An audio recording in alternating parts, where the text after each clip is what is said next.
And some of the sites are just clickbait, right? They don't care what they put up, just as long as the title is going to be something that sucks people in and they click it. And so they've made their money as soon as you click and all of those ads pop up, right? So they have no editorial, you know, criteria, right? Some of them also charge people to put stuff on their site. So basically, as long as I pay them my money, they'll put up anything. They don't even look at it, right? So because of that, you know, even sites though that are really that don't do that, right? The problem is that very few of these people are experts, right? It would be like asking me to write an essay about the Olympics, right? Well, I usually have watched every Olympic game, that's been on. But I'm not an expert on the Olympics. I'm obviously not an athlete, right? So I could certainly find information and I'm a writer, I could put it together, but I'm not an expert. And so I wouldn't have a depth and breadth of knowledge that might help me, tell you things that are much more insightful and reflective of what I need to. So again, that's the problem here, that most of these sites, people just aren't experts. Wikis, again, inconsistent.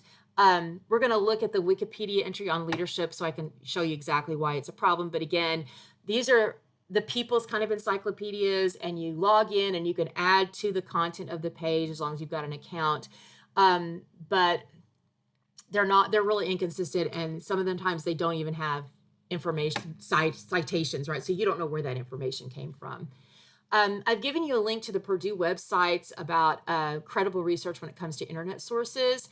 Again, just realize that you need to understand who put that information up there, because they might have an agenda. They might be supported by somebody that, is actually very problematic, right? So again, don't just say, oh, it's a website and there's what I need and I'm going to use it, right? Quotation sites, we'll look at this as well. So these are just sites that list quotations. This is not research. Going to some place that just lists quotations and picking a quotation out to use is not research, right? You're not going in depth. You're not seeing where did that quote come from, right? So again, that's a no-no. Problematic sources. EBSCO can be problematic because there are going to be things in EBSCO, especially like the newspaper database, that aren't necessarily very highly academic. For example, they use a lot of local, small town, regional, or foreign newspapers, right? There's like, my big beef with EBSCO is that there is not access to any of the major newspapers in America or even the world. You don't get to see the New York Times, you don't see the London Times, you don't see the Washington Post or the Wall Street Journal, right? It's all these, weird little things, right? And so that stuff's not really very credible because you don't have really a lot of editorial understanding of who's doing it, right?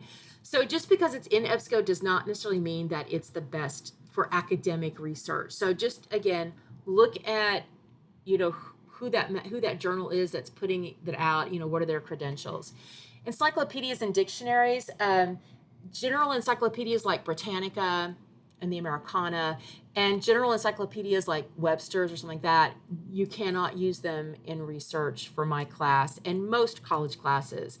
They are, again, we looked at that definition of creativity, which was just so simplistic, it didn't really tell us much, right?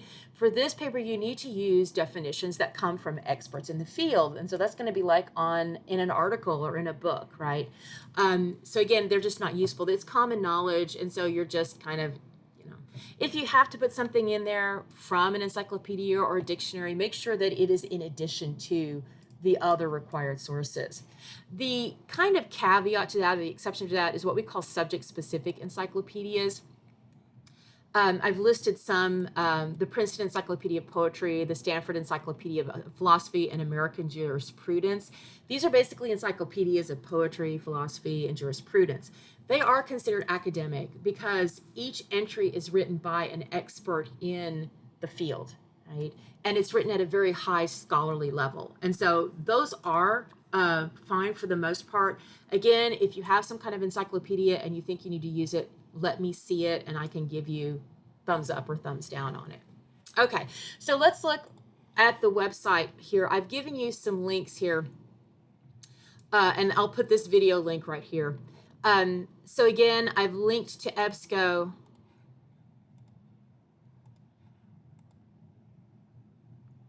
And remember, if you're not on campus, you can go to the announcements page and it will show you what the login credentials are for EBSCO. So when you're doing a search in EBSCO, this might be the home page that you land on. Oh, let me go back a little bit. I skipped a part. These are all of the databases that Seminole State College subscribes to with EBSCO. Now, if you are at a high school and your school subscribes to EBSCO, you might have access to other databases. You can only use the databases that are here because I have to have access to it, right? So if it's not here, I can't see it. I can't verify that it actually is a real thing. And I have had students completely make up every single citation on their works cited page. And I found out about that because one brilliant, guy just basically used all of the examples of works cited pages in our textbook and just changed the titles of the articles and things to sound like something that his paper was about. And one of the authors was just a really unusual name. And when I'm reading his paper, I'm like, why do I know that name? I know nothing about this medical topic. I'm like, wait a second, I think that's an example in our handbook. And I flipped over and I realized that all 7 of his works cited entries were just taken from that and they were totally manufactured. So please understand, people do that. I have to be able to verify, right?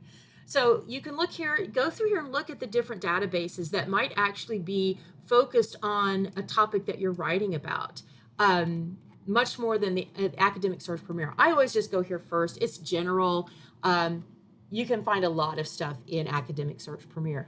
So again, you're going to get here and you have a lot of options down here that you need to, and I've got that video that walks you through this, but again, you're going to want to make sure that you click full text because you want to see the entire article, and you want to make sure that, oh, well, this doesn't have it on there. Okay, so let's go to Advanced Search.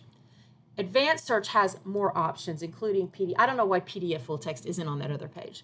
So I want to make sure that I at least have full text and PDF text on here. I can also limit language.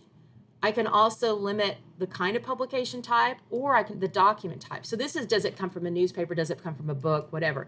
Here, it's like, what is it? So is it an article? Is it a book review within that, right? So I want an article. So I'm going to put article there. I can also, if I have that, remember currency, right? If I know that I can't use anything that's older than 5 years, I can also then, okay, so 2016,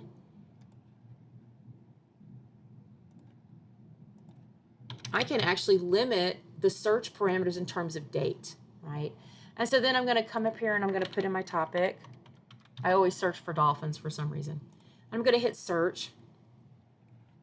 And so I found 569 topics, right?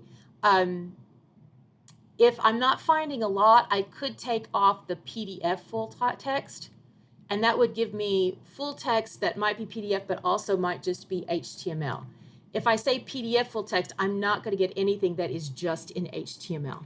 So I took that off, and okay, it went from 560 something to 660. So I got another 100 sources, right? If I take off the date, now it went up to 3,800. So you can see why that, how do you want to go through all of those? Another thing you can do is you can add other words up here to help narrow, right? So, we're doing on leadership. Maybe I want to do leadership in sports, right? So I can search that, and that's going to help me narrow that down. Let's see. So I got 1,107. So let's say football. Maybe I want to specifically talk about football. So I got 378 from that one. So again, you can see how playing with this might help you find good sources much faster. Google Books is another one of my favorite places to look at. This is where Google has, information about books. Sometimes you don't see inside of the book. Sometimes you just see the cover and you might get a table of contents and you get links to where you can buy it. But some of these books, you actually get information. So let's do leadership, because one of the ways you can define your terms here is to actually get a book on leadership that talks about those terms, and then you define it from that book, and then you connect it to your particular context, right? So this says I have a preview, but again, some previews are more limited than others.